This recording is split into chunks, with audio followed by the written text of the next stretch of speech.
ہمارے استاد جب کوئی انتظار کرتا، کوئی بات آگے کرتا تو وقت کم ہوتا، تو آپ اکثر فرماتے تھے کہ حکیم سعید صاحب تھے، ایک محفل میں وہ گئے تو وہاں جا کر انہوں نے کہا میں نے 2 تقریریں کرنی ہیں، ایک بڑی تقریر اور ایک چھوٹی تقریر۔ تو میں بھی آج آپ سے 2 تقریریں کرتا ہوں، ایک بڑی تقریر اور ایک چھوٹی تقریر۔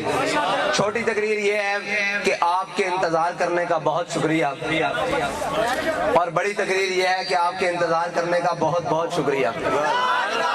ایک بات یہ ہے کہ آپ نے نہ انتظار میری وجہ سے کیا ہے، بلکہ میرا انتظار بھی حضور امیر المجاہدین کی وجہ سے کیا گیا ہے کہ ان کے ساتھ نسبت ہے، ٹھیک ہے، اور آپ نے اتنے صبر اور تحمل سے انتظار کیا ہے، اور ہم سب نے ایک کام کرنا ہے، وہ کام یہ ہے کہ حضور کے دین کو تخت پر لانا ہے انشاءاللہ، حضور کے دین کو تخت پر لانا۔ اور ہم جس ختم چیلم میں حاضر ہوئے ہیں تو کیوں حاضر ہوئے ہیں؟ 40 دن گزر گئے، ہمارا تعلق دنیا سے جانے والے سے ٹوٹ جاتا ہے کیا؟ اس کی دنیا سے جانے کے بعد، روح قبض ہونے کے بعد تو حضرت بیدم شاہ وارسی فرماتے ہیں کہ میں مٹ گیا ہوں تو پھر کس کا نام ہے بیدم، میں مٹ گیا ہوں تو پھر کس کا نام ہے بیدم، وہ مل گئے ہیں تو پھر کس کو ڈھونڈتا ہوں میں۔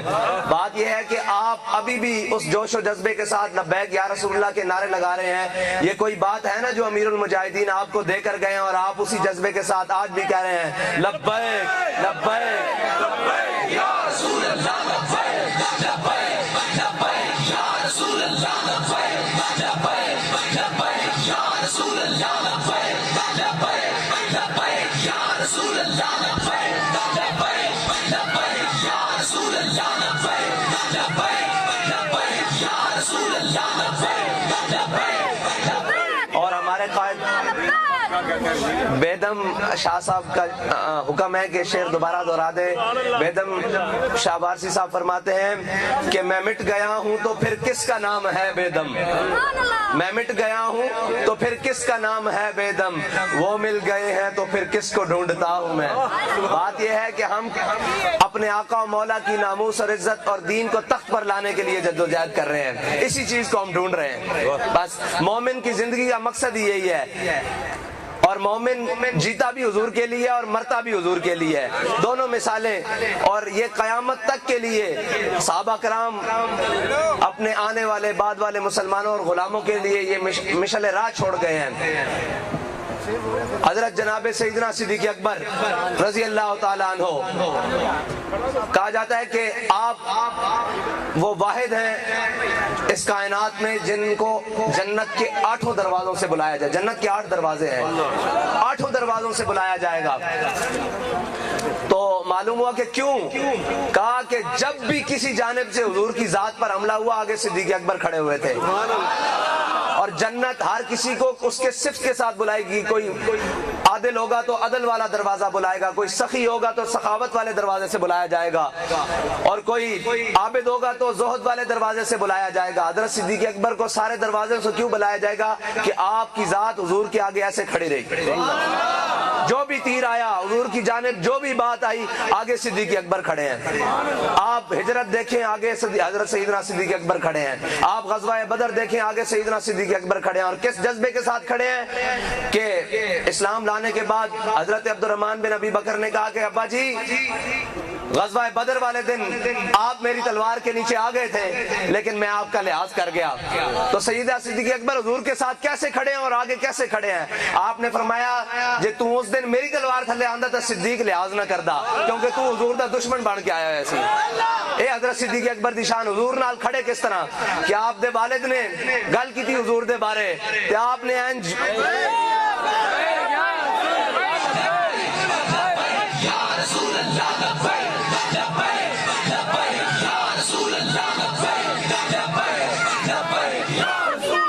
حضرت جناب سیدنا صدیق اکبر دے والد نے ابو قحافہ نے حضور سید عالم صلی اللہ علیہ وسلم دے بارے گل کی تھی، تے آپ دا ہاتھ جنبش چایا، اور آپ نے او ہاتھ پورا رسید کر دیتا اپنے والد دے بارے۔ حضور نال اس طرح کھڑے ہونا، ہر رشتے تو اگے ود کے، ہر شے تو اگے ود کے۔ حضرت سیدنا صدیق اکبر نے تھپڑ مار دیتا اپنے والد دے، اور جدو اسلام دے اوتے وہ وقت آیا جس وقت دے بارے حضرت عمر فاروق رضی اللہ تعالیٰ عنہ امیر المومنین فرمایا کرتے سن کہ جے صدیق دے 2.5 سال نہ ہوندے تو امت تباہ ہو جاندی. اس دے اندر کی کیتا 3 موقع بنے ایسے چیزاں آ گئیاں جس دے بارے امت پریشان ہو گئی. اس دے بارے کس طرح فیصلہ کیے؟ ایک لشکر اسامہ رضی اللہ تعالیٰ عنہ، دوسرا مانین زکوٰۃ نہ جنگ، تیسرا منکرین ختم نبوت نہ جنگ. حضرت جناب صدیق اکبر نے کیا ہے تینوں کام بیک وقت ہون گے کیونکہ حضور دا فرمان ہے. حضور دی ختم نبوت دا مسئلہ، معیشت دا مسئلہ نہیں، معیشت ساری پیچھے، حضور دی ختم نبوت دا مسئلہ. حضرت جناب سیدنا صدیق اکبر نے پہلا حکم جاری کیتا کہ منکرین ختم نبوت نال جنگ ہوئے گی. سب نے کیا آمین انشاءاللہ ہوئے گی. مانین زکوٰۃ دے بارے آپ نے فیصلہ کیتا. حضرت جناب سیدنا صدیق اکبر دے بارے گل. دوسری گل آ گئی مانین زکوٰۃ، منکرین زکوٰۃ پیدا ہو گئے. انہوں نے کیا اسی کلمہ بھی پڑھیں گے، نماز بھی پڑھیں گے، روزہ بھی رکھیں گے، زکوٰۃ نہیں دیں گے، حج بھی کریں گے. حضرت سیدنا صدیق اکبر دے سامنے جدو مسئلہ آیا حضرت عمر نے کیا جناب اس چاروں کام کر رہے ہیں، ایک زکوٰۃ ہی نہیں دیں دے، کوئی گل نہیں، رن چھڑ دئیے. صدیق ہوئے جس نے حضور دے فرمان دے مطابق فیصلہ کیتا. آپ نے فرمایا جڑا حضور دے زمانے زکوٰۃ واسطے اٹھ لے کے آندا سی اور نال گھٹنا بننے واسطے رستی بھی لے کے آندا سی، جڑا ہن حضور دے جان تو بعد ظاہری وصال تو بعد جڑا صدیق دے زمانے اٹھ لے کے آوے تے نال رسی نہ لے کے آئے صدیق اس نوں وڑ دے گا. صدیق دے ہونے کوئی دین چ کمی نہیں کر سکتا. تیسری گل بڑی مزیدار، حضرت اسامہ بن زید لشکر بھیجن دی باری. انہوں نے کہا جی حضرت اسامہ بن زید عمر سے چھوٹے ہیں، اس لشکر بڑے بڑے جلیل القدر صحابان حضرت خالد بن ولید، حضرت مسنہ، حضرت شرحبیل، حضرت عمر فاروق، حضرت عثمان غنی، حضرت مولا علی، بڑے بڑے رجال صحابہ موجود ہیں. حضرت سعد بن ابی وقاص تے قیادت بدل دیتی جاوے. حضرت سیدنا صدیق اکبر نے فرمایا میں اس نو کس طرح بدل سکنا جس نو میرے آقا و مولا نے قائد بنایا ہوئے. سبحان اللہ. آپ نے فرمایا لان فض تو جیش اسامہ کما امر رسول اللہ. فرمایا جس طرح میرے آقا و مولا نے حکم دیتا لشکر اسامہ اسی طرح جائے گا. سبحان اللہ. ٹھیک ہے جی. اسی طرح جس طرح ساڈے قائد محترم نے انہاں نال معاہدہ کیتا اسی طرح ہی انہاں نو سفیر کڈنا پینا. بس لکھی گئی گل ہے. اس دے اوتے ساری کائنات بھی جمع کر کے سامنے کھڑی کر لین. ساڈا موقف پھر بھی ہوئی ہے کہ تانوں سفیر کڈنا پینا.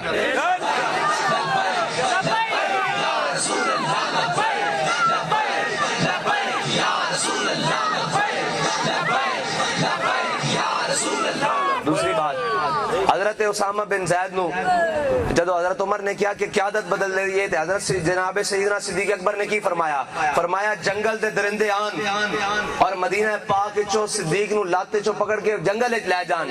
صدیق حضرت اسامہ بن زید دے لشکر نو اسی طرح روانہ کرے گا جس طرح میرے آقا و مولا نے حکم فرمایا. اور روانہ کس طرح کیتا؟ آپ نے مدینہ پاک تو ایک جگہ بار بنائی سی جتے جا کے مسافروں نو روانہ کر دے سن. حضرت اسامہ بن زید نو گھوڑے تے سوار کیتا اور خود نال پیدل چلے.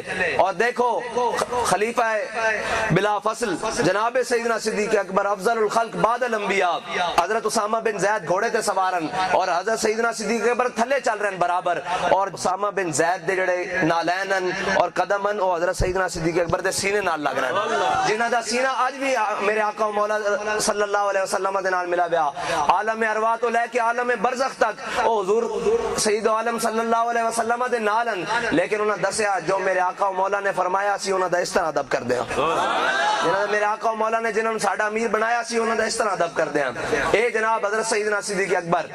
اور جدو حضرت عروہ فرماندے ریاست مدینہ دی بھی نکی جئی گل ہو جاوے کہ لوگ ریاست مدینہ دی گل کردے. ریاست مدینہ دا پہلا خلیفہ حضرت عروہ فرماندے جس دن حضرت سیدنا صدیق اکبر نے خلافت دی باغ ڈور سنبھالی پہلے دن آ کے جو کچھ آپ کو معلوم تھا ایسی جا کے